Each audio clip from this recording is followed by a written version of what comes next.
Football for me, it means people. Everyone who's involved for the right reasons. They want to play because they love the game, they want to be involved, and it brings connection between everyone, whether it's standing on the sides, whether it's in the crowd, just watching and not playing.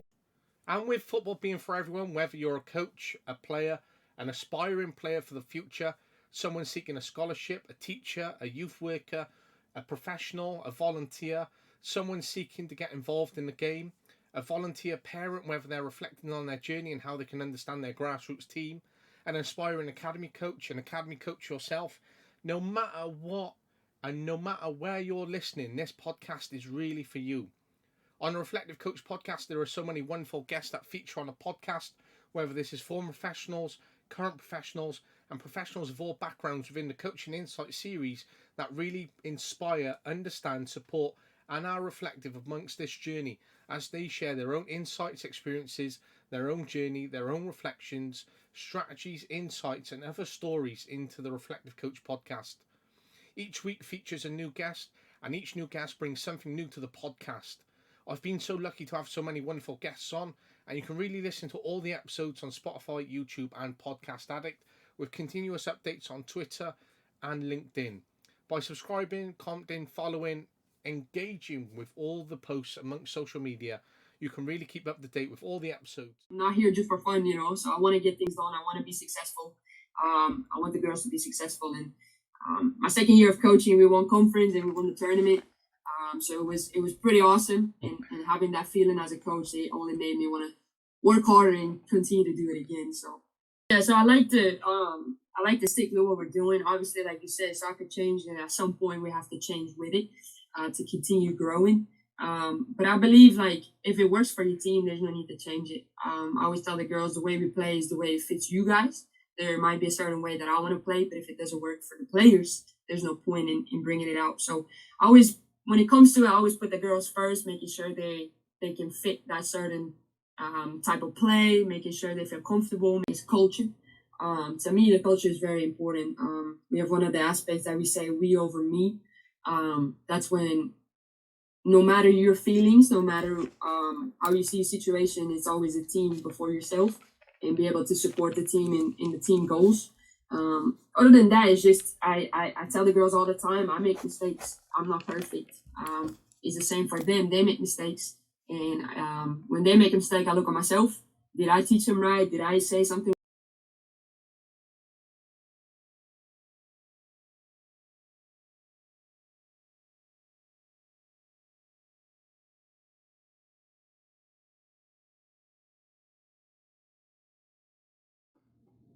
I'm good. Yes. How are you? Good, yeah, I'm good, thank you. Perfect. You got that? Can you probably Pardon? go ahead? I'm sorry. That's right, no problems. We're doing well at speaking at the same time. In sync, look.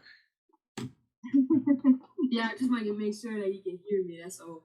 Yep, that's no problems. I can hear you. That's completely fine. Yeah, of course it is. Perfect. Awesome. So how's your day going so far? Say it again. How's your day going? Oh, it's good. It's busy mornings, but that's it. Not too bad. That's right. That's the way that it usually goes. Bit of a busy morning. Do you prefer to have a sort of busy morning, then a bit more relaxed in the rest of the day, or the other way around? It usually stays going until training session, but that's all right. We train at 3:30, so it's not too bad. Like at least we get done at a certain time, so not too bad. And that's not bad. Do you find the players are more switched on in the afternoon compared to a morning session then? Yes. I've done morning sessions before, and I feel like they're not really awake, and so they're not really checked in. So I'd rather just do it in the afternoon, so that at least I know I have their full attention, and at least get something done. Yeah, absolutely. And it sounds good. So, what are you in pre-season now, or have you kicked off your program? Yeah, so we're already in season. Conference is just around the corner. We get first game is September 22nd. So our next game is on September 7th against Jacksonville State in Alabama. So something good to look forward to. And it sounds like a good start, and good opposition to have. And when you're coming up against this game, strong opposition or?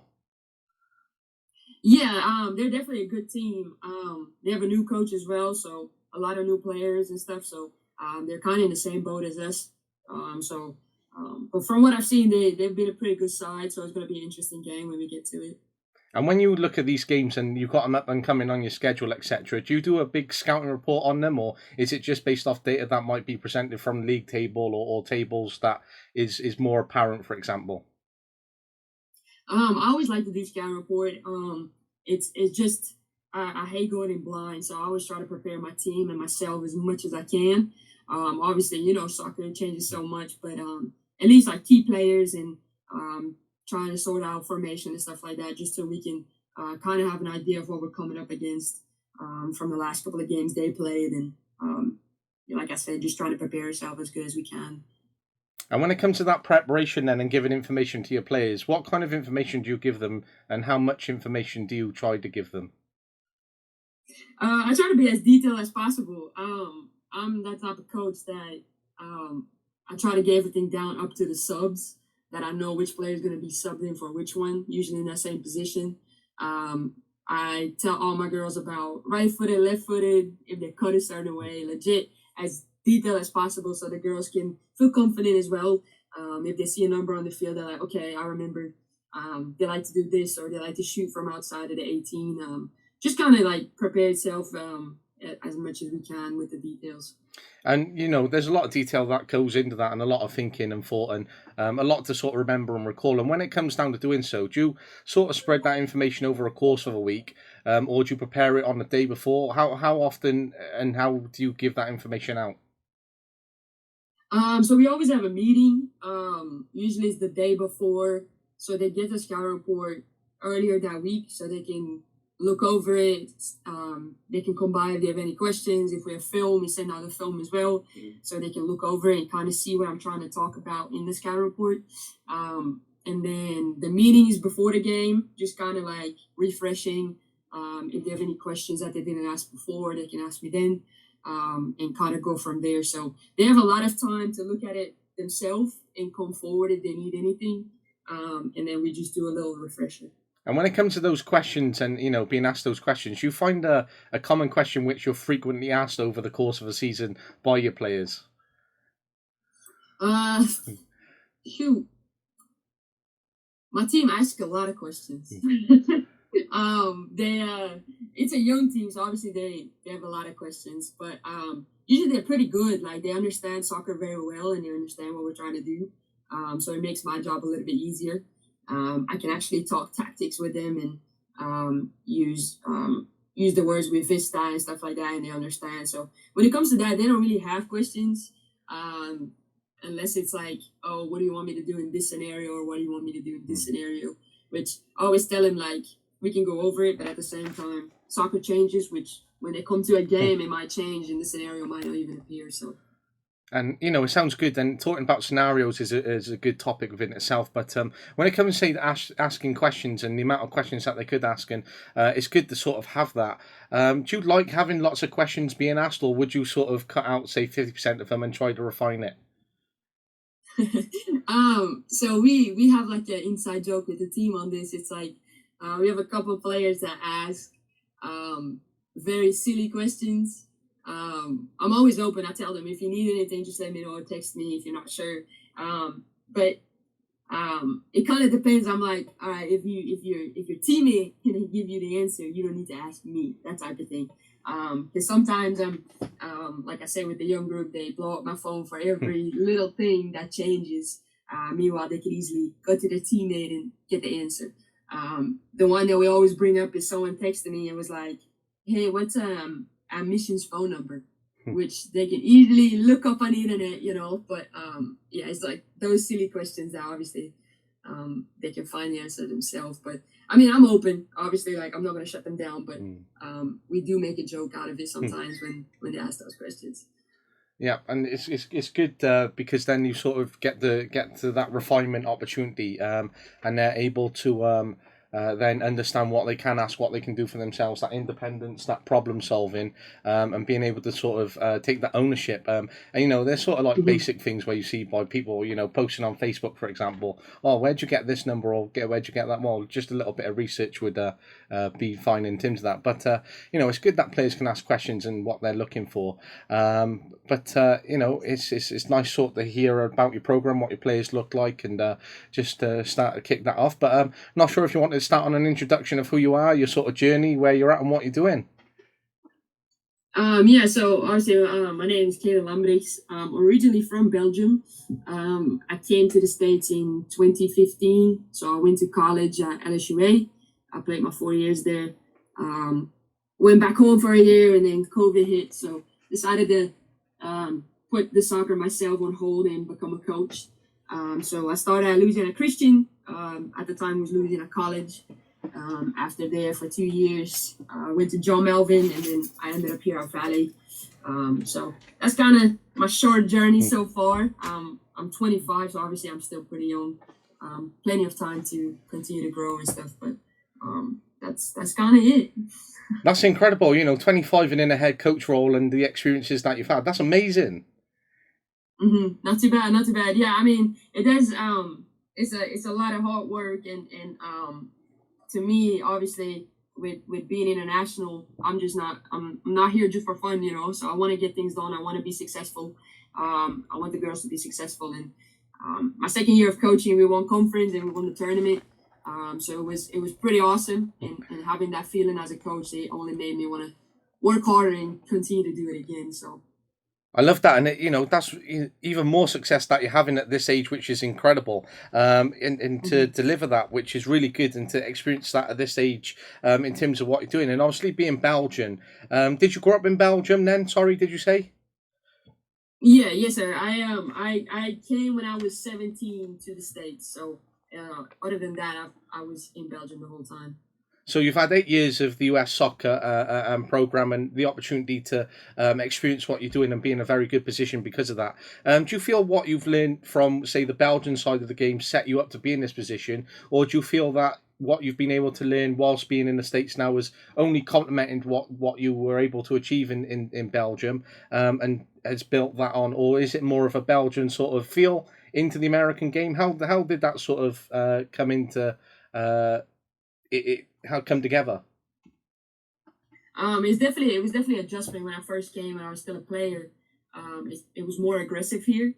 Back home is more of the technical side and building up from the back. And coming here was a little of an adjustment for a little bit. So now as a coach, what I definitely try to do is have that technical side that everybody's confident, starting from my goalkeeper all the way to my center forward, confident with their feet.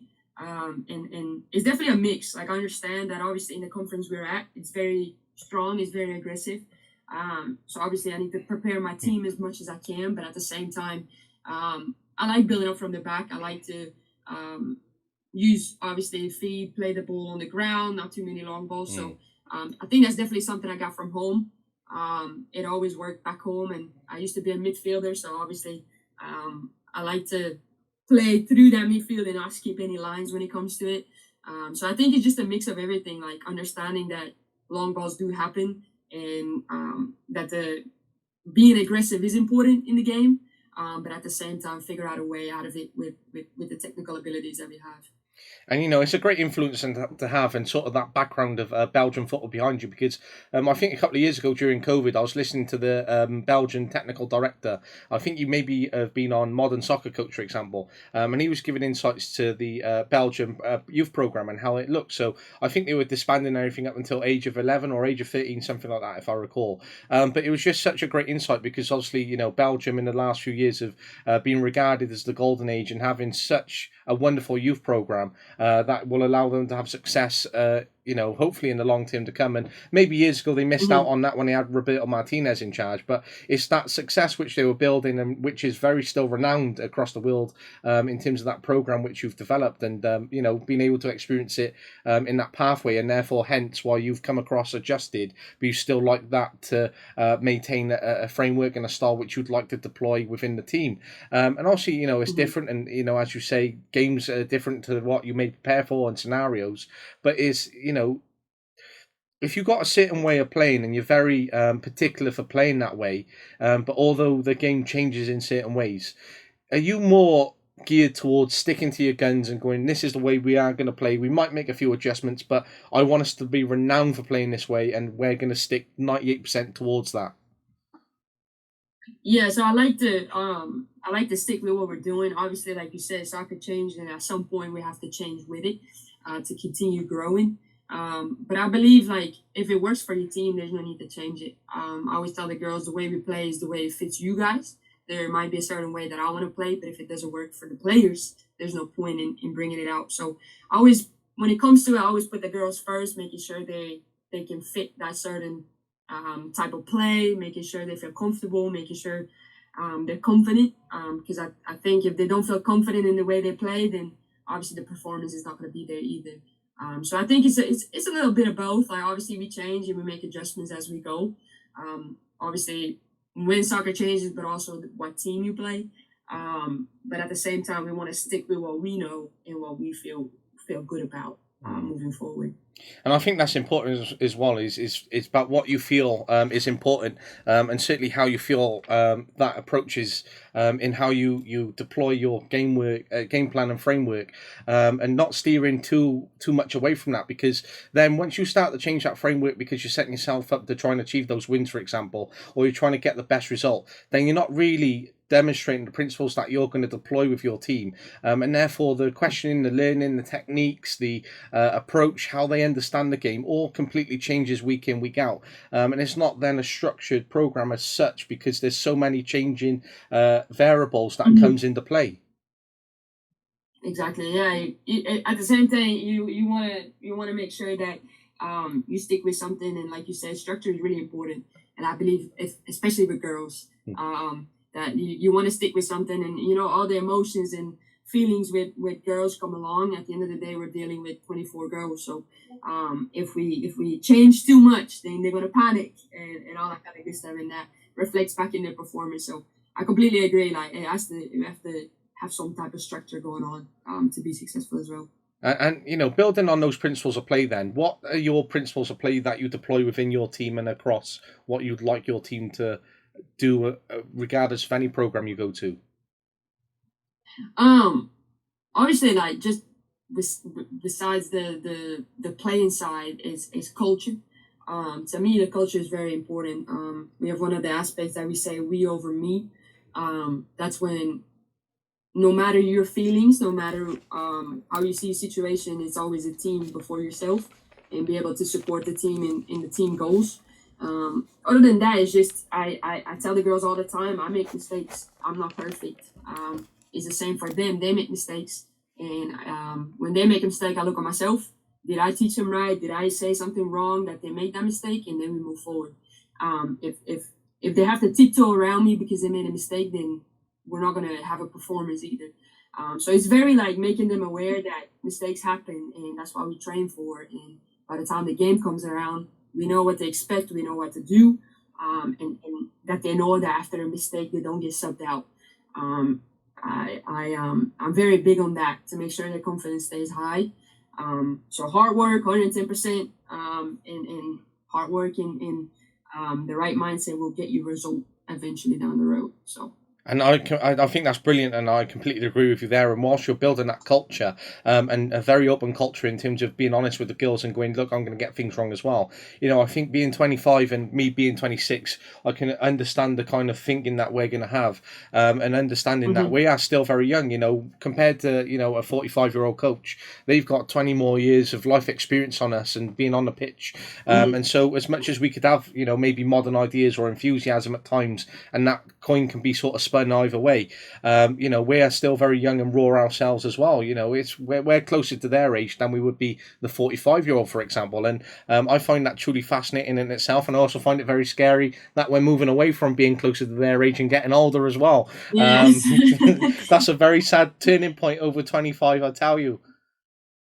Definitely. No, yeah, exactly. I mean, it happens. Like obviously anybody makes mistakes, and when I started coaching, I had girls that were the same age as me, so it was important to get that line and the structure going. But at the same time, you set the bar high, and you're strict in the beginning, so they understand that there's a line, and then you can always kind of go lower once they understand that it's still coach and player and not friends. But yeah, it was scary in the beginning starting to coach when players were the same age, and now we're kind of going away from that. But I mean, I still get asked a lot of times what major I'm doing on campus, because obviously they think I'm still in school. So same thing, yeah. Hey, take that while you can, and whilst that question comes your way. I know, right? Yeah, I know. Definitely. So while you're 25, you're enjoying success. You've got obviously a vision, and obviously gaining experience as time continues to tick on. But for being 25 and delivering on the success that you have had and being in a head coach role, do you feel even more pressure than you would say you were 35 or 36, 37, and having that experience behind you as a 25-year-old because of the obviously success that you've had, obviously the accountability that comes with being a head coach, being young as an appointment can be questioned at times, dependent as well. There's a lot of variables and factors that play in. But do you feel the pressure because of all these different aspects that come into play? I'm very hard on myself. I put a lot of pressure on myself because I'm very I want to do good, I want to do well, I want the team to be successful. But that's pressure coming from myself. Or AD here is great. He doesn't put pressure on me at all. He supports me in whichever decisions I'm making, so it makes me feel better as well as a coach, that he has complete trust in me and the program, and where we're going. It's a process. When I came here at the end of January, I had 10 players, and the season before was terrible.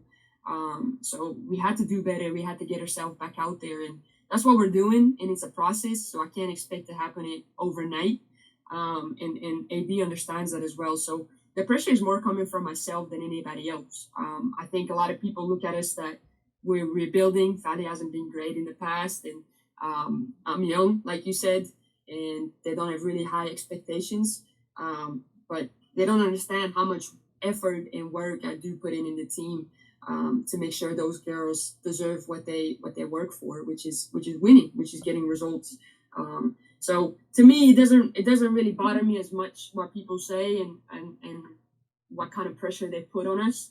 I think in the last couple of games, the result hasn't been there, but I think we've proven a point that we're going somewhere and we're heading in the right direction. So it only fuels me more to continue doing what we're doing and continue making that progress. So we're ready when conference comes around. But other than that, I'm used to it. When I played and stuff, there was always pressure, so I'm used to situations like that. So being a coach doesn't really change much. Of course, you have 24 girls under your responsibility, which gets tough sometimes, But I enjoy it. The girls respect me. That's all that matters. They know the core values and stuff of the team. So I don't really have problems at all with the girls, which makes it a lot easier for me. And I think that's great, and I love to hear that. And it's great that you have that respect and that open honesty with them, and that they respect you, which is the most important thing, as you say. And do you feel by putting pressure on yourself or being hard on yourself and being critical in that aspect over that process, do you find that makes it easier then when you get hit by some of the external factors and pressures which may come in from elsewhere, because you're already prepared to deal with that because of the pressure you put on yourself? Yeah, I think it's definitely easier just because I don't think people understand how hard I am on myself. The same with the last game, we lost 2-1, and I feel like we could have gotten a tie out of it, so I look at myself first. And it's just, if anybody else put pressure on me, I'm like, I've already dealt with it through the situation, so I'm used to it. So it definitely makes it a lot easier when outside factors come into play, and it doesn't really bother me at that point anymore. So. And when you put pressure on yourself, and obviously you're in this great position, and you're having success again, which is great, but you find yourself often reflecting or at a point whereby you might start comparing yourself to other people or start comparing yourself in any aspect of life because of the pressure you put on yourself and the way that you want to try and attain success in the long term, to try and get there, and you're always considering what everyone else is doing around you. Definitely. I've always struggled with that. When I was playing as well, I always cared too much about other people, what they're doing, if I'm doing the right thing, and definitely comes in now. Like it's my first time at the D1 level, so obviously there's certain people I look at, seeing what they're doing, how they're doing things and stuff. But coming into the season, I was more like, okay, I've been here now for 6 months, and I've, I've been dealing with it. It's been working what I've been doing, so I started worrying more about the team and what we need. And that's why I tell the girls all the time, I don't worry about nobody else but you guys. So that's kind of what helped me through it. Obviously, there's people that I look up to when it comes to coaches, and their opinion values has a lot of value to me. But at some point, as a coach, in order to be successful and in order to go to continue making that progress, I think you need to stop worrying about other people. Because at the end of the day, everybody's different. Every coach is different. And at the end of the day, no program is going to be the same. So there's only, I can only worry about me, basically saying that, and kind of go from there. And I think that's an important point, that you can only worry about you because, we might have these external factors and pressures. We might compare ourselves to other people. We might put pressure on, but we can only worry about us at the bottom base of it. Mm-hmm. And when we wake up every day, we only wake up in our own body, our own thoughts, our own mind, our own experiences. And it sits with us, and we can't, pull ourselves out. I can't swap with you now and, be this inside person, which is there. And that is such an important point within itself, because I'm very much like you. I put so much pressure on myself, and I know that I put pressure on myself, I feel that if I don't put pressure on myself, then I don't succeed, because then I find life, I might go off and relax, and then I'm like, yeah, I'll just do that later. And I had that day yesterday where I was like, just nothing was happening, and then it was like, it kicked in. I was still up like 1:30 yesterday morning, and I was still like in that chill mode. But today I was like up 8:30, boom, today's got to matter, today's got to do something, and just being in that pressure and being formalized and having those thoughts, and I'm very much as well, I compare myself to other people, and sometimes I think it's a bad thing, sometimes I think it's a good thing, because it gives me a bit of reality check to sort of go, right, let's get back on the road and get to where we need to be. And I know my dad is like, stop comparing yourself to other people, but naturally in my mind, that is something that I cannot stop, because I want to know how I got there, or how I'm going to get there, or what are the benchmarks, or how I should. So when obviously you can only think about yourself and what you're focusing on, and putting pressure on yourself, and that comparison, do you find it detrimental, or do you find it beneficial, or do you try to curb them in certain ways? I mean, I think it's a little mix of both. Like, looking at programs that have been successful in the past, obviously they're doing something right. So it's important. I kind of try to see, like, why were you so successful? What did you feel that worked? Like I said before, men's teams and women's teams are a lot different, because you deal with a lot of more emotions. The way you coach is different. So, I mean, I'm still young, so I'm still figuring out things that are going to help me be successful with the team. But I think in it's a little bit of both. Overthinking and putting too much pressure on yourself and looking at too many other people is just going to make me stress more. So it's good talking to someone. I spoke to one of my coaching friends a couple days ago, and it was just kind of processing my thoughts after the game and how the season has been going, and I value his opinion. So it was nice having that feedback. But at the same time, I'm not going to compare my program to his, because it's a complete different aspect and a complete different path that they're taking and that I'm taking. So it's a little bit of both, in my opinion, which can be good, but can also be bad if you invest in it too much.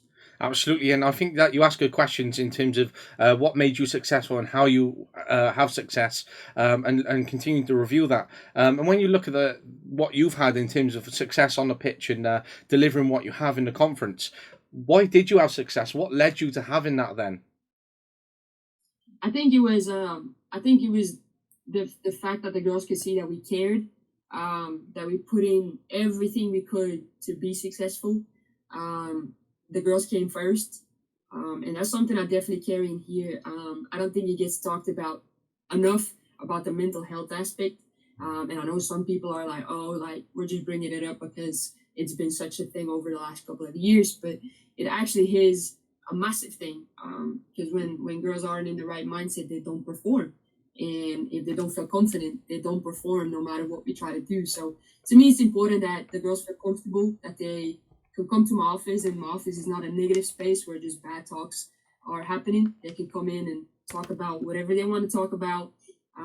If they want to talk about something going on at home, we can speak about it, and it's a safe space. And at the same time, they know that when we get to the field, there's expectations and there's things that need to be met. So I think the most important thing was just showing that we care, and it's such a little thing. But with girls, it gets overlooked so much. And I think that's what helped us definitely be successful. And then obviously putting in a lot of effort with the scouting reports and the film sessions, making sure the girls are prepared going into the game. But I think those two were the biggest ones. And I think, again, great to hear and fantastic in terms of what you're doing. And that highlight of mental health as well is really important, especially in consideration of girls, because there's so many factors which comes into it. Even as they get older, for example, the worry of starting a family or having to stop playing, or how they get back from playing, or how that's going to impact their body or their body image. And they're going to be thinking about that even at such a young age now, because it is a long-term pathway and thinking long-term of their successes. So I think there is so much that goes into supporting female athletes in the work that you do. And obviously, you are still very young, but when you are appointed head coach, and you talk like you've got 30 years experience behind you, by the way, but when you approached it and you were right head coach, now I got this program in front of me for the year, I got this squad coming in, it sounds like you got a vision and you got experience behind you to deploy that, but did you completely sit down and analyze every area that you wanted to deploy as a head coach, or did you go in with a sort of a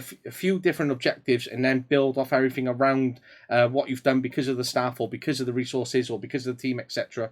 Was it completely deploy it because you thought about everything, or was it land some objectives and then you've built off everything that's been in front of you?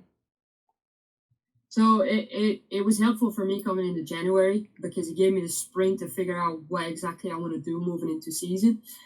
So like I said, my first aspect was I definitely sat down and made some pointers for me. What's important for me? What are the things that when I was playing in college that wasn't really paid attention to, that I felt was needed in order to get a better culture, better results, anything like that. So the first thing was obviously recruit, get the squad, get depth in the squad in order to make it through a full season without having to obviously cancel any games. And then obviously like I said, the aspects that come to with the culture, what kind of culture do I want? What do I want girls to get out of this experience after they graduate from Valley? And at the end of the day, we're their coach, but I also want to make sure that they know principles after college. That you just can't call sick anytime you want when you get a job, and that you have to go to class in order to pass and all that kind of good stuff. And kind of guide them into whatever they need. And then obviously we have an open policy when it comes to any issues that are going on. And that's something I definitely wanted to come across right away. And that was one of my pointers in my recruiting aspects as well, was, look, I'm not just saying this to sound nice to you, but it's actually me, like I do care. And if something's going on that makes you practice a little bit less when it comes to intensity and stuff, I need to know. If someone passed away in your family and you don't feel comfortable saying it, let your parents call me or something like that. And just so I can stay in the loop, because at the end of the day, I want to get to know the girls on a different level than just players, because everybody's different when it comes to coaching. So I can't yell at someone knowing that they're gonna shut down when I yell at them, and other players you can yell at them and they're like, oh yeah, shoot, I got it. So it's just kind of those things, though, the main factors that when I came in here, I was like, all right, this is what I need to do. This is what I want to do in order to be successful. And then obviously there's things you learn while you go, like little things, like I have to be more clear in instructions sometimes, because not everything is common sense for players. And I need to understand that. And with the language barrier as well, I got to make sure I explain myself properly. Some girls don't really speak the best English yet. So those are the things that you figure out while you go. But the main aspects were written down basically before I even got the job, to say it like that. And it again sounds like you're doing such a fantastic job, and that keeping in the loop and being part of that sort of circle and bridging that gap between, having that relationship and understanding the girls even more, and allowing the parents to ring you, because sometimes, something might go on at home and you're not aware, or we're not aware, and the parents might not even call you yourselves, but to have them on the end of the phone and just have, what might be a 10-minute conversation might actually benefit off the field so much more, and complement the youngster even further, and it's good to sort of have that sort of relationship with the parent as well, just to it's a long program for itself. There's a lot of intensity, a lot that the girls will go through, so just having them on the phone and just being able to give them a courtesy call as well, to say, little Josie is not having a good week this week. She's struggling with this. I just thought you should know. And sometimes, the players may think you're dobbing them in and sharing that, but if they're away from home and they're on a program and they're with, some friends and a huge program there with coaches and stuff, it can be very hard for them to go through without having the comfortability of, going from school to go home and see your parents, for example, and having a phone call and FaceTime is very different. And it can be hard to try and deploy some bad information or what they're going through across a phone call, whereas sometimes the coach can help.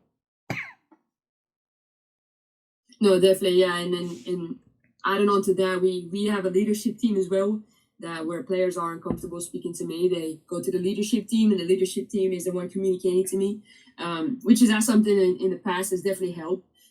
Especially freshmen, they're a little nervous talking to their head coach. So we have 5 people on our leadership team that they're upperclassmen, and 2 of them I pick, and then 3 of them the team picks who they're comfortable speaking to, and who do you think that can actually be mature in those situations. So it's something they basically arranged, and then it's another way of keeping me in the loop without having to actually speak to me directly. So it's something that helps definitely. For sure, and being part of that is really important as well, and how you certainly work with the girls, and it's great to have a culture and an environment whereby you can have these discussions, and then as they start to come to you in that leadership team, then it starts to spill out into the further areas of the squad, and it just creates that harmony and that understanding even further, as well as that trust, that communication, those relationships, and then you can start to instill more of your expectations a little bit more in terms of how you bring that. And whilst you consider, that mental health side, the support that you give the girls, being in that loop, being on the pitch, you can be very different personalities. So, some sessions I might go into and I might be, let's have a very harmonious session and enjoy it and let's get going. Whereas some sessions I'll go into and like, boom, it's intensity from the moment we start to the moment we finish. And sometimes that just depends on the group. It might feel on the dynamics, the environment on that day, etc. But how would you mostly describe the way that you come across, or how you deliver as a coach on the pitch? So are you really intense on the pitch? Are you quite balanced? Are you, let's have fun and games but get principles out, and then let's work from the intense stuff to the more fun? How would you put yourself on the pitch if you had to put yourself in a category? I'm very into it. I'm very intense. I always want high intensity. Like I said in the beginning, hard work is one of the number one priorities in my team. So it's kind of hard one. I have like a very relaxed way as well. It depends what kind of day it is. We have, like, for example, we have something called tournament day, and they come in their favorite team's jersey and they have a team for the rest of the season, and I keep track of goal scorers, how many games they win, and then at the end of the season we have like a winner. So on those days I'm obviously more relaxed. It's more fun. Like at the end of the day, we all started playing soccer because we liked it. So I want to keep that in the team. But on days, obviously, going forward to the game, then obviously my intensity goes up. My expectations are there. There's a reason we're doing particular drills. So stick with it. Be checked in. That's one of the main things I always say. Like, I just need you to be checked in. The second you check out for a second, you can have the ball in the back of your net. So during games, I'm very, like, I have my game plan out there, which they follow, and then obviously as we go we fix things.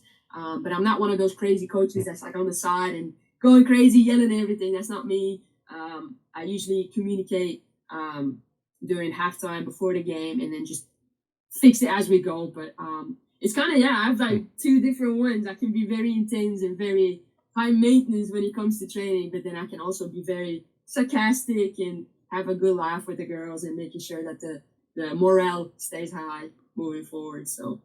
And that sounds good, and it sounds a nice balance as well, and understanding when and where there is to have that downtime and relaxation. But on the pitch, it has to matter because of what you uphold is those high standards, hard work, and then really deploying that across the team as well. And on game day and within that play itself, and you like to build out from the back, you like it to be free flowing and attacking in that style. But do you find that it is high intensity in terms of pressure, high intensity to get the quality passes, high intensity to build really quickly, high intensity whereby you're looking at that for however long you play for?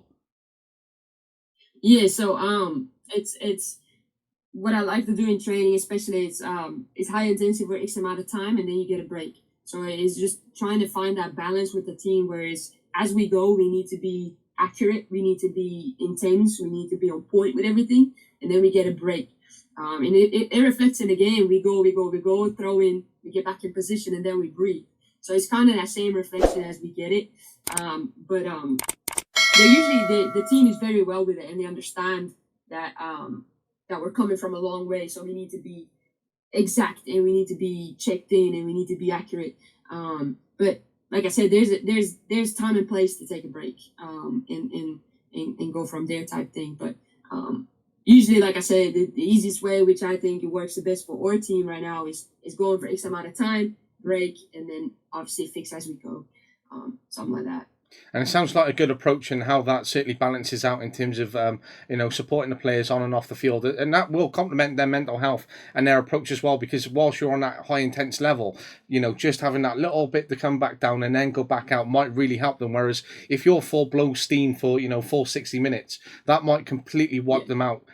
So just having that just come down, go again can really work. And whilst you talk about hard work, and there are times when players won't work hard, they might have an off day, they might be tired, they might not be in the mental frame, they might not have the attitude. But this is where recruitment comes into play. This is where you get to know your players, you build your trust, you build your expectations, etc. But you see a player who's been consistently underperforming, who's not working hard, and it's been across training and games, and maybe their attitude is starting to slip, but hard work just hasn't been achieved. How do you get that player to attain those high standards and get back to working hard then? I think first of all, I always try to have a conversation with them, kind of just see something might be going on that I'm not aware of, that has an effect on their performance. Other than that, if it's just like I said before, the we over me, if it's just because you're not getting the playing time that you want, and all that kind of good stuff, then it's a different conversation. It comes with a warning, and if we don't pick it up, then it's kind of like you don't fit in what we're trying to do anymore. So that makes you, at the end of this season, then it's kind of like, I think we need to part ways. So I always give them multiple chances, because I understand I have off day too. There's days that I wake up and I'm like, shoot, I don't want to do it right now, but you have to get through it. So it's kind of like pushing yourself. You made a commitment to the school, to me. So there's certain expectations that come with it. So if the hard work is not there, and the effort is not there anymore, then at that point, after so many warnings, after so many conversations, there's not much more I can do. At some point, the motivation has to come from the player itself. And if it's not there anymore, then I think it's time to kind of find a different program where they do fit in. So that's the conversations that unfortunately do happen at some point. So. Yeah, and that's, sometimes they do have to happen, but unfortunately we're in a performance-based world, and performances is what we need to look at. And, whether that's for the best of the institution, best for the team, or moving players on, sometimes that has to happen no matter, the context.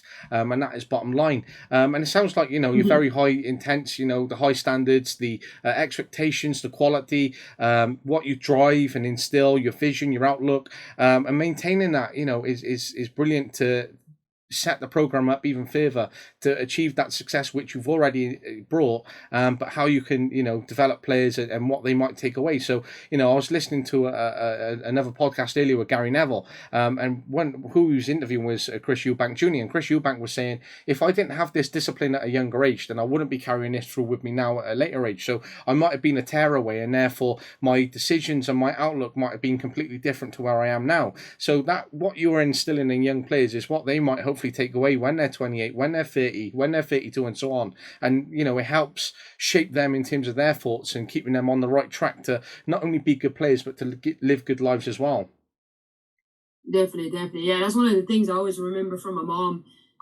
When I was playing, obviously at a younger age, and at some point, like you don't agree with the coach, and there's things that you don't like what they're doing. But my mom always said like you have to respect them because they're the one in charge, and they're doing their job, and everybody's replaceable type of thing. So you have to be respectful, and you have to understand.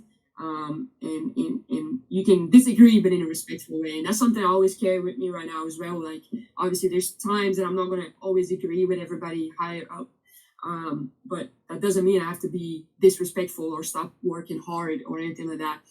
So that's definitely one of the things I always tell the girls as well. Respect goes both ways, and that's something that carries over, like you said, much longer than just college soccer or younger soccer or whatever it may be. So that's a big deal. Yes.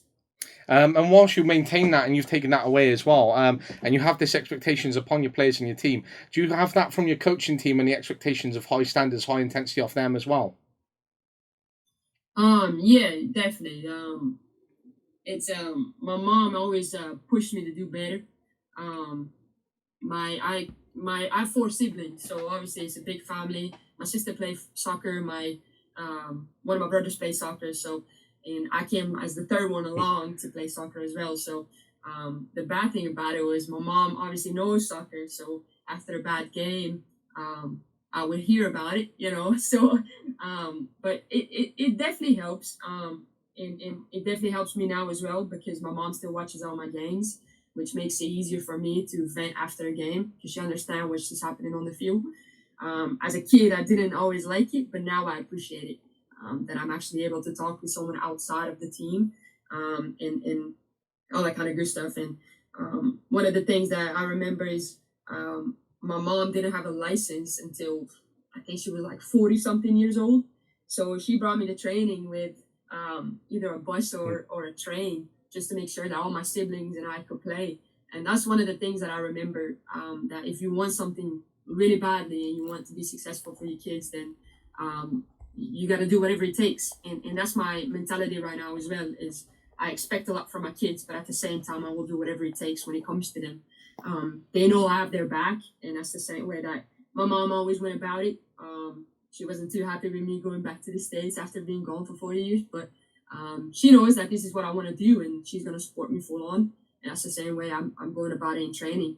I don't always agree with the decisions my players make, but at the same time, I'm going to support them 100% if I know that's the right decision for them. So that's definitely something I carried over, and obviously with a lot of siblings, I'm used to taking care of other people, and that's always been my thing. I've always been someone that wants to do good for everybody and wants to make sure everybody's good before taking care of myself, and it definitely helps me for the team, of course, to make sure that they're taken care of. I love that, and I love that little insight and story, and what a commitment from your mum as well. Fair play to her, three siblings, and taking bus, taking train, traveling back and forth, the late nights, the weekends, and that's a huge commitment within itself. With a car, for example, but take a car out, and you're waiting on those timings. You're out there in the cold, and Mhm. late nights, rainy nights, dark nights, and so on. That is a huge commitment within itself. So, she's obviously done well, obviously to commit to that and what she was able to strive for and delivered. And to see you thriving off it as much as she's sad that you went back to the States. It's great that you're following your passion and it's made something of you because of the commitment that she gave to sport as well as giving to you in that Mhm. process as well. So what an incredible mum and an incredible story as well. Yeah, definitely. She's a hardcore fan, definitely.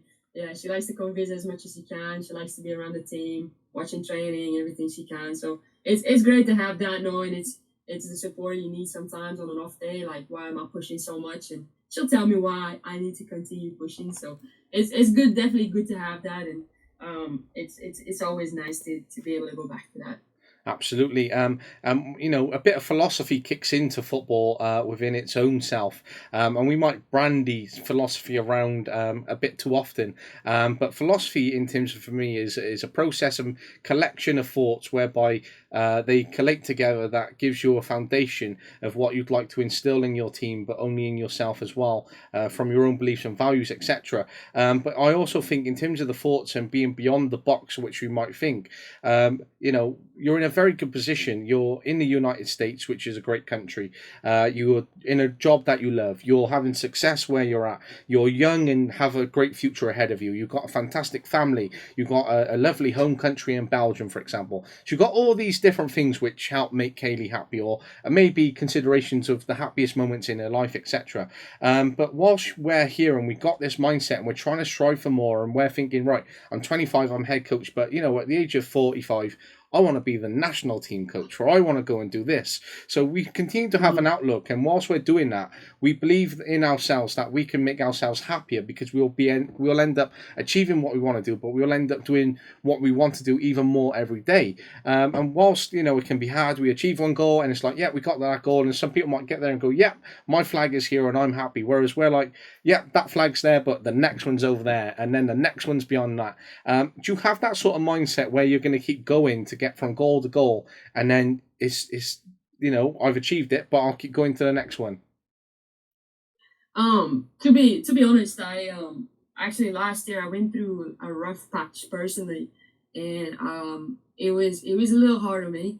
And after that situation, once I fully went through it and processed everything, I told myself that I'm gonna take it day by day and go from there. Obviously, there's things that you want to achieve, like I want to win the conference with this team. But at the same time, I'm happy where I'm at right now with Valley.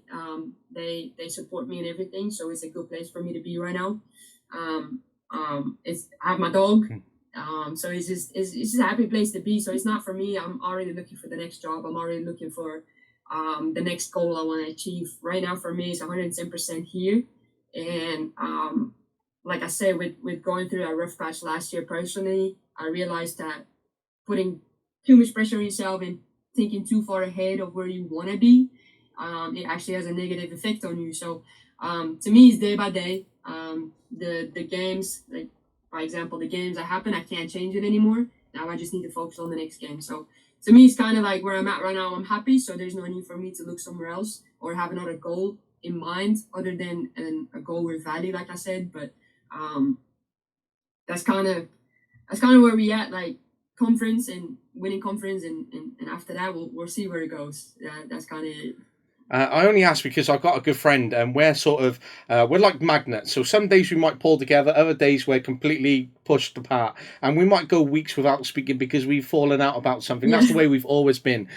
So we were just talking the other day, and for me, within myself, I'm like, you can always be happier. You might be happy, but you can always be happier. So for example, if you want to go out and buy a house and buy a bigger house, or you want to go and buy a car, or you want to go on holiday, then you're going to make yourself happier, because if you're sat outside and you're looking where I'm at now in terms of Wales, it's very damp, drizzly, very grim looking, quite grey, and all of that, and it's only 5:20 in the afternoon. But if I go out to say Madrid now at this time of the day tomorrow, then I'm going to be happier because it's warmer, it's nicer, I've got a better view.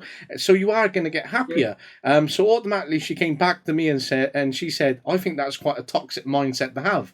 So for me, that sort of sat with me for the last few weeks. And I'm like, is that a good or a bad thing? And then I'm like, but surely you can always be happier if you feel that you can make yourself happier in other ways. Mm-hmm. No, definitely, I agree. I think at some point you just have to be, I don't know, I think it goes back to what I was saying, like, there's always more you can do. There's always a better life.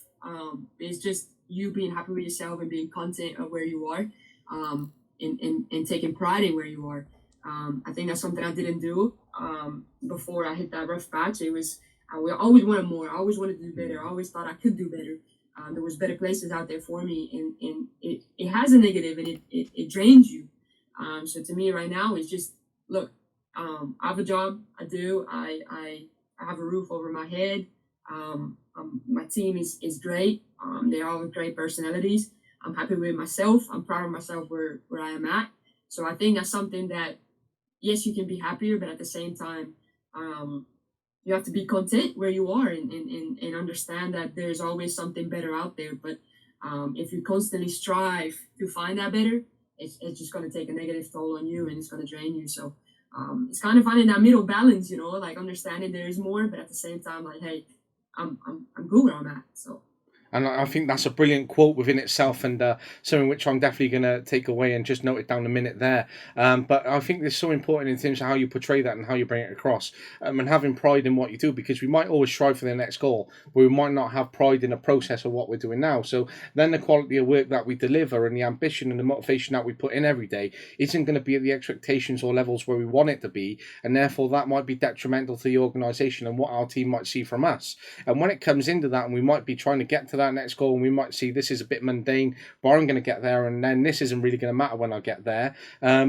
It's not really helping, because to get there, you're sort of going to need references. You're going to need people to speak about you. You're going to need a good performance evaluation. You're going to need all that to come into play. And so if it's a bit mundane and you're not putting that 100% level and that pride into it, then it's only going to be detrimental to yourself, even though you're trying to look at that as being detrimental to the process of what you're going through now. Yeah, definitely, and I think it leads into if you focus too much on what's ahead, like in my situation, if I focus on too much what's the next place I want to be, what's the next level I want to be, then you don't give 110% to the kids you have right now, and I believe that's not fair. They're committed to you 110%, so it's only fair you give as much back as they do. So that's something I definitely learned, like just being invested 110% in where I'm at right now, and like I said, take it day by day and go from there. But I do think it just completely drains you if you constantly look ahead and wanting to do more, wanting to do better. Absolutely, and it does drain you, because then you're balancing so many plates, or you're balancing so many thoughts, and there might be so many thoughts you can actually do away with, and just go, yeah, let's look at tomorrow and let's just look at training. We got a game on the weekend, but we're not going to look beyond that. We're going to say 4 or 5 days, boom. That is max, rather than going, right, we got this game, but if we rotate this week, we're already rotating for the week after, and then maybe we might do that for 3 weeks. So, that can just, be a smarter objective, smarter goals, and just break things down a little bit. And again, contribute to that mental health, which is really important, because, whilst we're spinning so many thoughts, that can lead to dark places, and us not take pride. And then we fall out with our focus, our goals, our alignment, and then we become unhappy in ourselves, and the program doesn't benefit. And it's not a great place to be all round.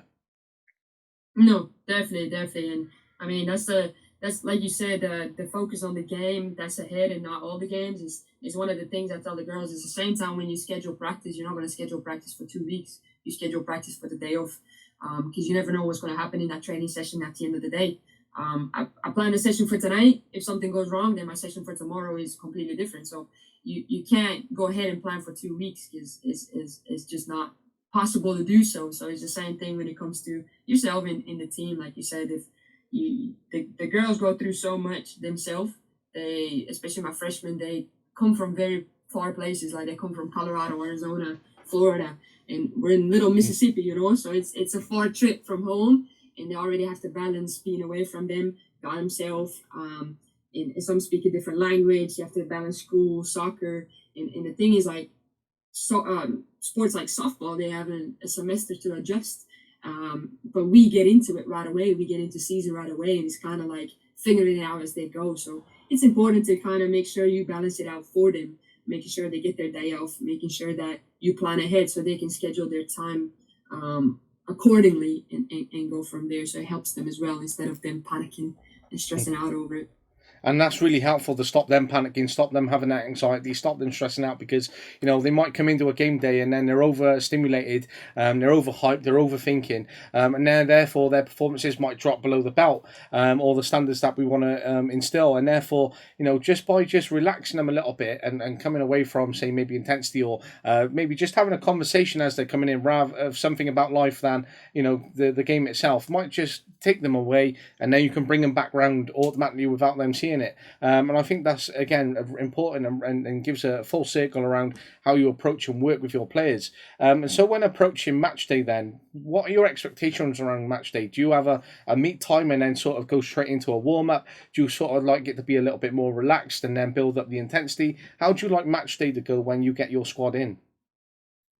Obviously it depends on the day. So we play Friday, Sunday. If it's a Friday home game, they go to class, of course, during the day. Always I send them an itinerary, so they make sure that they follow it in case with food. Some of the girls struggle with, when do I eat, what do I eat? So I kind of help them in guiding them on what they should eat and when they should eat before a game. And then once they get to the locker room, away game or home game, it's being locked in. we're now focused on the game. What happened in class, we can't change it anymore. Now we got to focus on the game. They get a little time to do whatever they need to do, have a little fun in the locker room, and then we do our team talk, which is usually just like obviously quick little refresher from the meeting we had the day before about scout report, how we're going to play. And then we just head to the field. We have our little warm up. It takes about 35 minutes. There's no need to go through a full session. And then what I like to do is before the game, I always try to talk about a topic to kind of motivate them as well. One of the things that we talked about last game was sacrifices. We have so many kids, like I said, coming from everywhere, and me being international, we all make sacrifices. So it's one of those things that I'm like, you need to make those sacrifices worth it. And if you don't put in 110%, then there's no point for you making those. So that's the little thing. Just hyping them up a little bit, having a bit more motivation, and then we go into the game. And that's kind of it. Just making sure they're locked in as soon as they get into the locker room. I like that. I like that you deliver topics and have honest discussions around what is important and what happens in life, the considerations of other people, and then that kind of really allow them to think, right, I need to put this in because Coach Kayleigh sacrificed this for me, so I'm going to sacrifice this for her. And you know, it's just brings a bit more purpose around what everyone's there and doing, but it allows them to think and gives them an objective. And you know, even if you talk about a different topic as well, you know, it gets them uplifted. And I think that's just something so simple where any coach could go, right, find a list of topics and then they deploy it, and then that's where the actual work of coaching comes in. But then I really like the way that you approach that, lock your team in, get them prepared for the game ahead, focus their mindset, and then really build upon how you approach match day and then reflect upon that performance on the pitch as well. Then coming around, supporting them on that mental health, adapting training to what needs to go, and it sounds like a winning program and is very successful. Yeah, it works. I mean, of course, like I said, I make mistakes, and there's certain things that the girls don't like. But some of those things are necessary. And at the other side, it's if I make mistakes, it gives me time to reflect and know if okay, moving forward, I can't do this anymore. And it's always like that. It's a learning process. If I knew everything, I would be coaching in the Premier League. You know what I mean? So you have to be mindful of where we are and in what stage of the process we are in. Right now, what we're doing, it works for the girls. They feel confident in themselves. They feel confident in the team. We have a good group of girls, good personalities. That's one of the things I always look at when I recruit. At the end of the day, you have to be good people before being a good player. So that's definitely something goes on, but that doesn't mean that next year when we have new kids coming in, that it's the same process that's going to work. The culture is going to be there and the expectations, but the approach might be a bit different, but depending on the players. So it doesn't mean it's successful now. It doesn't mean it's going to be successful next year. So it's kind of just shifting where we need to. So. And it sounds like everything that you said is interchangeable, and you have such an adaptable mindset. Training might be different tomorrow. The game depends on this. The program might be different next year. And I think that is such a formidable way of thinking in terms of how you've developed and evolved that mindset to go, yeah, it could always change, could always be this, might be different. Whereas some people are like, yeah, that might change, but this is going to happen. And I think the way that you're approaching things is such, for me, a high quality mindset and approach, because you're already sort of tailored and geared to thinking at the next level, and being adaptable and flexible in the way that you are is going to lead to the results which you have had, but I think even further, because everything could be changing game by game, situation by situation, scenario, moment by moment in game, minute by minute. So if you're already thinking like that, then how fascinating would it be to be within your mind for 80 minutes of a game and take away all your thoughts? I think that would be incredible, but it sounds like a great place to be. Yeah, no, definitely. I mean, I think it definitely did help me when I came to the States at 17. I mean, I was a kid. My mom did everything for me. So coming here, I had to adapt, and I didn't speak a word of English when I came. And my coach I was playing in the South, and my coach was from Missouri. All those accents, I was doing copy pasting training. I had no clue what was happening. So it definitely made me easier to I think I definitely found myself coming to the States and having to look out for myself and go with the changes that are happening. And that's something that definitely helps me now. And I tell the girls all the time as well, I was like, everybody's replaceable. If I don't do my job, I might be out next time too, So it's just kind of keeping each other on our toes and making sure things change and being okay with change. Because I wasn't always happy with change. Every time something changed, I would panic a little bit. But I learned quickly that's just how soccer is. Things change, and sometimes they come 2 seconds before the game, and sometimes they come 2 weeks before the game. But at the same time, you always have to be ready for that. So that's definitely something I learned coming here and being on my own. Absolutely, and I think that's such, again, a great mindset to have, and being able to adapt and take that away, and that level of thinking which is being supported through the process where you've gone on that journey yourself and branching across from abroad to here, and that sacrifice which you've made, as well as that commitment and how you take that into context for supporting your players, as you say, for what you may not have had, or maybe considerations of what you've seen on programs or clubs that you've been in, etc., whereby you have, it maybe wasn't there, and therefore you'd like to deploy that into what you're doing now, is such an important piece. And I think that's something that I take away. So I think of all the things that I didn't have when I was a player, what can I do for my players? What wasn't I happy with? Can I make sure the players are happy in doing that? So if I weren't getting minutes, how can I get as many minutes for my players, so they can enjoy being young, they can enjoy doing it? And that's where a sacrifice is giving that commitment to the players, for example. But I think it's such a good way of thinking, and I think it also shows the level of thinking that is already being excelled from a Belgian way as well. Because just thinking on the back of that, and the level of thoughts where the quality of thinking and the approach around the approach to the game leads to that development of it. So I was speaking to a coach from Belgium a couple of years ago, and we were talking about some around the tactical play and technical development of players. And something that always stands out and has sunk with me ever since, and it's never left. And he said there is no such thing as patterns. Is that a Belgian thing, or is that just something where he's developed a level of thinking himself? I think that's a 50-50. It depends on who you ask, I think. I don't know. I've had coaches before that are very sticky with how they want to do things and they don't change off it. And then I have coaches that change with whoever they're playing and how soccer evolves and the licenses they get and stuff like that. So I think it kind of just depends on what you're trying to do yourself.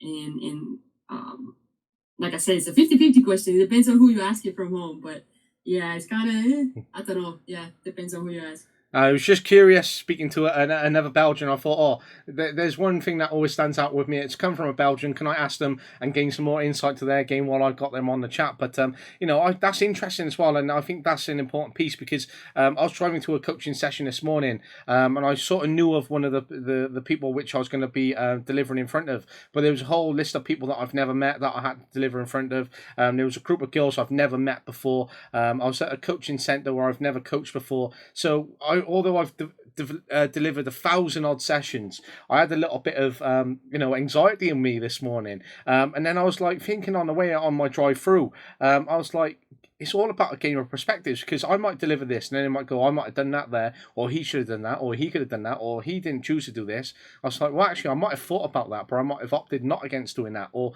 my level of thinking has actually led me to doing this, and therefore there's no real right or wrong. It's that approach to how I have that outlook towards the session, the team, what I want on my program, and how you review that then is going to be different to me. So when it comes down to coaching courses, it's so frustrating that you get graded and leveled on the expectations of, say, the playing pathway of the FAW in Wales, because that is the way we play here in Wales. You get graded on it. Whereas, well, okay, you might get that in terms of your level of delivery, your quality, etc. But it's very hard to deliver a way of playing and get marked on it rather than competency over a period of weeks over how you've developed as a coach, because it's a game of opinions. Yeah, definitely. No, yeah, I think there's certain things that when it comes to licenses, like you said, there's such a strict way of doing things when you can have a totally different approach and still be very successful or even more successful. It kind of, like you said, when you come to a group of girls and you've never coached them before, to me, what I always keep in mind and what I tell myself when I coach those kids that I've never coached before is kind of like, I'm going to teach them what I think is important and what I think they need to know at this certain age. And some things they might have heard already from their coach, or I go a different approach and they understand better where I'm trying to come from.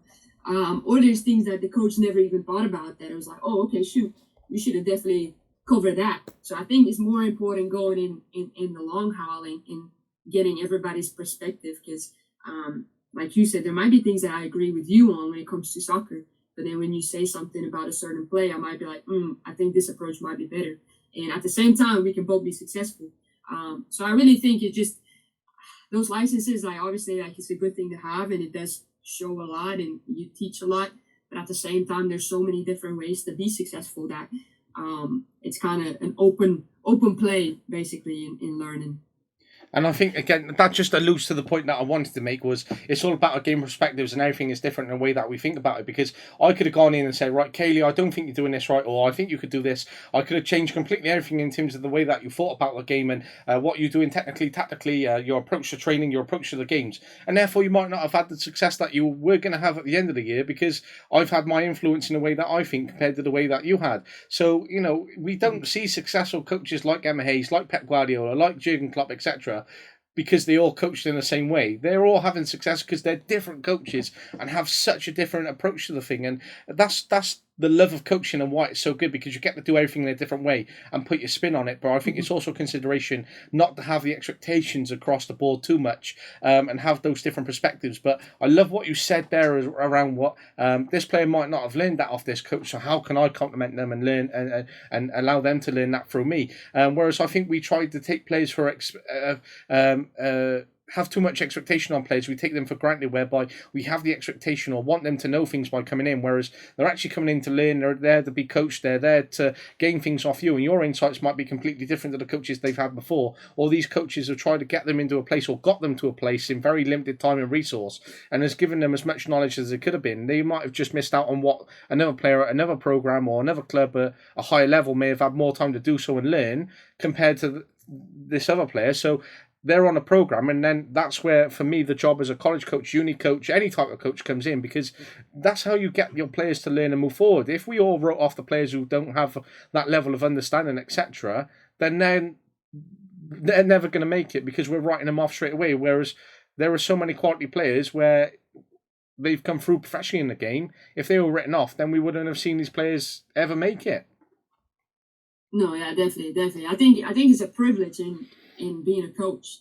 You get the opportunity to teach kids so many things, and even at the college level, there's kids coming in that don't have the basic technical skills or the basic tactical or vision, and that's up to me to change that and guide them through it, to learn it as quick as you can, to get on the same page as my other players, because otherwise I shouldn't have recruited them if I didn't want to help them. So to me, it's always we do individual sessions where they can work on, they tell me basically like, all right, this is what I want to work on. Okay, let's fix it.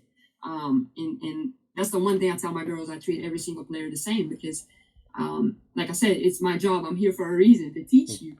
So if I don't teach you, then what am I doing? You know what I mean? So to me, it's a privilege being able to teach so many kids. And I think some of the coaches, unfortunately, in my experience, I'm not speaking about whole America, of course, but in my experience, there's a lot of coaches out there that shouldn't be a coach. And it's a lot of parents out there. And unfortunately, that's something that's going to continue happening, because they're just parents. And I mean, I'm sure you've heard it before on the sideline where they're like, oh, just boot it up. Just boot it up. Yeah. And it's something like that. And then the kids, they don't learn, because obviously they've heard that since they were a kid, and it continues to grow until they're 12. And then when they get to a travel team, they're like, oh, shoot, I'm not supposed to just boot it up. So it's kind of, every time over summer and I have kids that come in and practice for a day with us, I always want to make sure they have a good experience and they learn as much as they can in a fun way.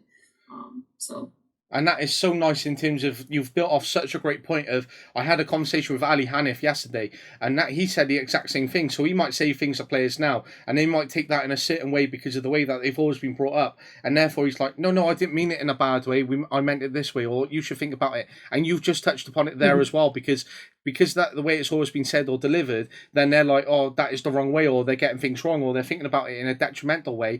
Whereas it's us to open up, unlock, and then schedule their thinking, or reprogram their thinking, that allows them to actually open up and think on those levels, whereby you have that mindset that has been demonstrated all throughout the call, to actually think in alternative ways, to think differently, to be open to have those horizons. And I think that is such an important point, and builds in nicely to what Ali said yesterday with without, bringing that up previously in the conversation, and just complements the ongoing process of the podcast episodes. But, it's such a great insight in terms of how you think, how you approach, how you work with your players, how you've gone in, how you're still so young. And I'm shocked that you're 25 years of age, just on simply the way that you think, that you approach, how you're in a head coach position, the success that you're having, but everything that you're having and putting in place and what you've done, it sounds like it's going to be a very successful program even further. And that, I'm glad that you're happy. I'm glad that you're where you want to be. I'm glad that you're going to take things away.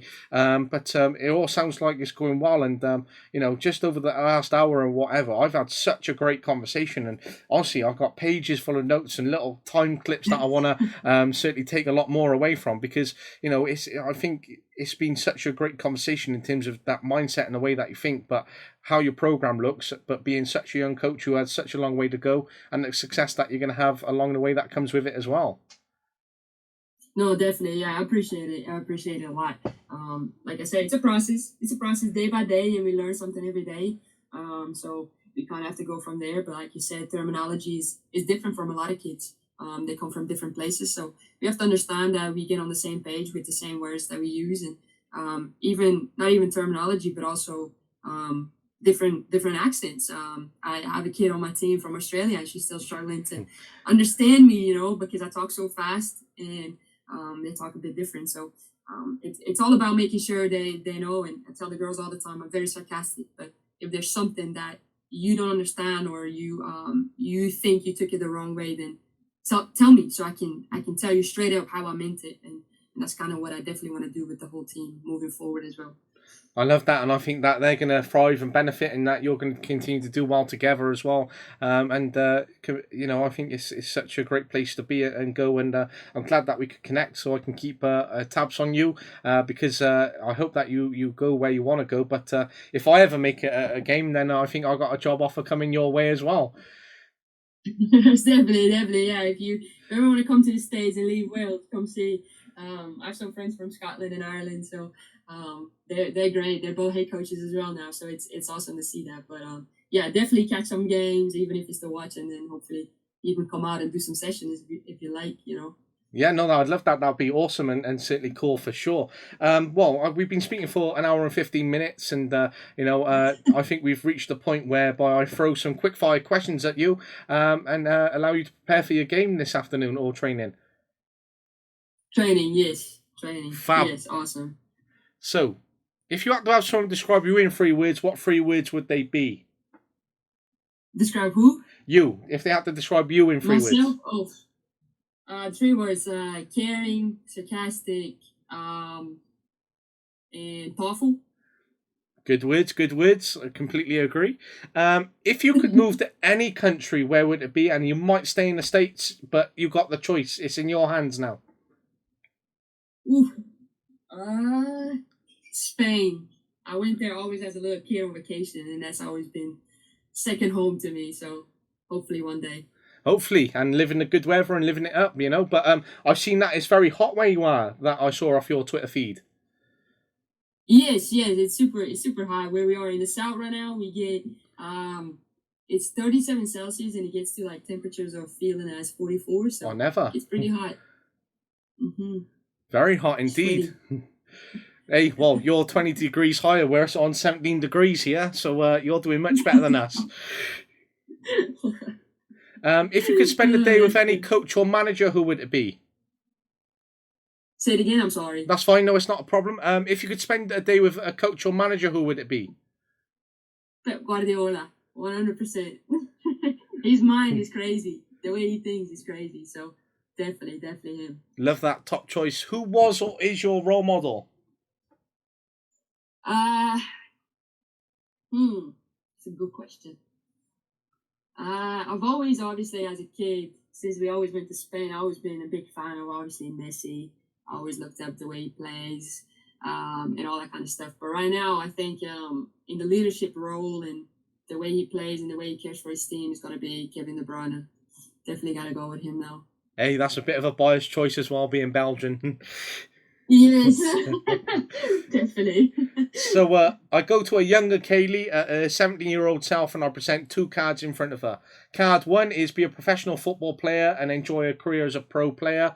Card two is not ever being a pro player, but always having the opportunity to coach for as long as she wants, go wherever she wants, be a professional at the top of her game. Which does she pick? Oh boy, when I was 17, I would have definitely picked to play. Definitely. At that age. Now, I'd probably be like, no, you're stupid. You gotta go with the coaching side. Yeah. I love that. I love that. If you had to give a top tip to any coach, what would it be? Check in with your players. Check in. It kind of describes the whole conversation we just had today, but check in with your players is massive. Make sure they know you care and that you're there for anything they need. Absolutely, I love that, and I think that's brilliant as well. If you had a free choice of any job in the coaching world, what job would it be? Any job. Yeah, any job. Gee. Whew. That's. I think I would want to be a coach for one day of just Man City. Yeah. Just one day. Just one day to see the talent and just kind of work with them, and that's it. Yep, that would be it.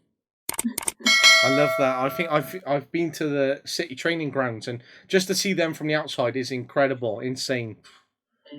It's crazy. Yes, I saw their show on Amazon. Yes.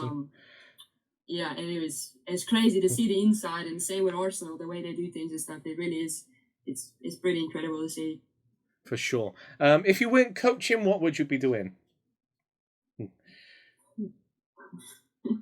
That's a good question. Shoot, never really thought about that. Soccer has always been there. I probably would be doing something occupational therapy. That's what I wanted to go to school for before I came here. So probably something like that. Interesting for sure. Who is your all-time favorite player? Messi? Yes. Let's try to go with someone else before they call me basic. You know, I don't want to think that. Let's see. Obviously, like I said, my all-time on the national team as well for Belgium has always been Dries Mertens. Yes. I think he's close to retirement, but that's one of my favorites. He's always been disregarded because of his size and everything, but he's such a good player. He's such an underrated player as well. For sure. What is your biggest pet peeve? Ooh, being late. I agree with you massively there. Yes. Absolutely. What is your favorite thing to do in your downtime? You're gonna laugh on this one, but it's kind of embarrassing to say, but I do Legos. Nothing embarrassing. Nothing embarrassing. The reason for that is I do Harry Potter Legos. The reason for that is I told myself I need to start doing something completely different than soccer. So I don't watch TV. I don't think about soccer. I'm just doing that, and it's been helping me so much. So I think that's an art in itself because you're creating something which is like, whoa. Because if you have people over and they're like, whoa, that is pretty awesome. It's time consuming. You're building something, the thought process. So, that is, I've built some Legos and stuff, but I've tried to veer away because my room would be full and my bank would be empty. But I collect pop vinyls, for example, and pop vinyls is something which is a bit like Lego in a way that someone might go or laugh at it in terms of what you see. So, that's sort of what I've got. So, like you got Lego, I got hundreds of pop vinyls around my room. Yes. There we go. Everybody has his thing. Yeah. If you had to recommend a book, what book would it be? Recommend a what? A book. A book. I read. Trying to remember the title now. That's embarrassing. I got it from someone on Twitter, a coach on Twitter, and it was basically about I think it's called The Female Athlete. Yeah, I think that's what it is. It kind of just covers the, obviously our hips are a little bit wider and stuff, so we get more injuries coming from there and on the knees. So it kind of just covers what the do's and don'ts are when it comes to weight training, fitness training and stuff, and it kind of just helps me a little bit more in making sure that I'm doing the right thing for the girls and making sure their body lasts the whole season. So that's definitely one. I think it's called the female athlete. Yes. Love that. What are your 3 non-negotiables? Non-negotiables. Obviously the late. Lying, can't do that. It's massive pet peeve. Can't do it because usually if I ask, I already know the answer. And bullying within the team. We have so many accents that sometimes it's easy to make fun of someone's accent, and it's a little bit sensitive on my end. So that's definitely the 3s that I'm like, no go. Okay, no problem. Hopefully you don't get too much of that, which would be a shame to hear for someone who's such an amazing coach. Appreciate it. No, definitely, yeah. The girls know. So. Good. What does reflection mean to you? It can be in a positive or a negative way. I always like to think of, let's say on a game, I like to look back at the game and say, all right, I could have done this better, but I always tell myself that I have to balance it out with a positive. All right, the team did this well. Just because reflection can go sideways so fast if you constantly look at the negatives. So just kind of looking back, what can we do better? What are we doing well? What can I do myself to get us where we need to be? That's kind of how I look at it. Love that. And the final one, what is one thing you enjoy most about coaching? The relationships, 100%. A lot of these kids, what makes the fun part is kids that I coached before, they still message me and saying they're doing this now, or they just appreciate the things we've done. And that's always one of the biggest things, getting to know them on a deeper level and being able to have an impact on their life for longer than just the college career they have. I love that, and that wraps up such a fantastic episode and time spent with you, which has truly been fascinating. And picking off like 0.00001% of your knowledge and what you're up to. But honestly, it has been so great to speak to you, and it was thought provoking right throughout. And I hope you have that continued success which you're having and continue to have. But I'm so glad that we've met and made that connection, and I really appreciate your time and wish you the best of luck in training later. Enjoy and for the season ahead for sure. Definitely, I appreciate it. Thank you so much for inviting me. This is definitely something I like to do. Make sure Valley gets put in a good light, and obviously making sure people are aware that soccer is going and changing in the right direction. So. Well, it absolutely has been, and again, I really appreciate it, and I'll talk to you soon. Definitely. Alrighty, I'll talk to you later. Yeah, see you later. Bye. It happens. Like obviously, anybody makes mistakes, and when I started coaching, I had girls that were the same age as me, so it was important to get that line and the structure going. But at the same time, you set the bar high, and you're strict in the beginning, so they understand that there's a line, and then you can always kind of go lower once they understand that it's still coach and player and not friends. But yeah, it was scary in the beginning starting to coach when players were the same age, and now we're kind of going away from that. But I mean, I still get asked a lot of times what major I'm doing on campus because obviously they think I'm still in school. So same thing, yeah.